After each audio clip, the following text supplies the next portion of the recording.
ക്രിസ്തു രക്ഷയുടെ കേന്ദ്രം.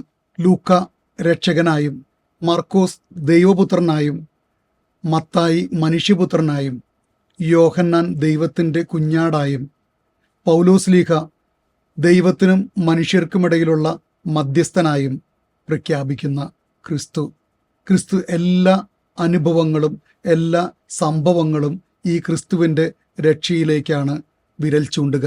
മനുഷ്യാവതാരത്തിലൂടെ ദൈവവുമായിട്ടുള്ള സ്വഭാവം കണക്കിലെടുക്കാതെ മനുഷ്യനിലേക്ക് ഇറങ്ങി വരുന്ന ദൈവം, മാമോദീസായിലൂടെ പാപം ചെയ്ത മനുഷ്യനുമായി താദാത്മ്യപ്പെടുന്ന ക്രിസ്തു, ദൈവരാജ്യം സമീപിച്ചിരിക്കുന്നു എന്ന് പറഞ്ഞുകൊണ്ട് ദൈവരാജ്യ പ്രഘോഷണത്തിലേക്ക് ഇറങ്ങിത്തിരിക്കുന്നു.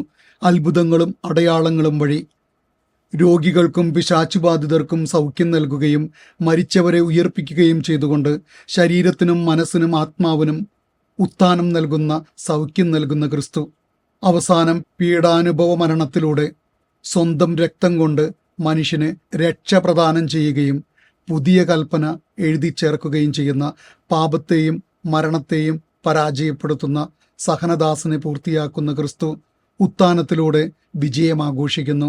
പാപത്തെയും മരണത്തെയും തോൽപ്പിച്ചുകൊണ്ട് സ്വർഗാരോഹണത്തിലൂടെ താൻ കർത്താവാണെന്ന് സ്ഥിരീകരിക്കുന്നു. അപ്പസ്തോലന്മാരെ അയച്ചുകൊണ്ട് അവർക്ക് പരിശുദ്ധാത്മാവിനെ നൽകിക്കൊണ്ട് ലോകാവസാനത്തോളം ഞാൻ നിങ്ങളോടുകൂടെ ഉണ്ടായിരിക്കുമെന്നുള്ള ഉറപ്പ് നൽകിക്കൊണ്ട് സകല സൃഷ്ടജാലങ്ങളോടും സുവിശേഷം പ്രസംഗിക്കാനായി അവരെ അയച്ചുകൊണ്ട് തൻ്റെ രക്ഷയുടെ ദൗത്യം തുടരാനായി അപ്പസ്തോലന്മാരെ ഭരമേൽപ്പിക്കുന്നു.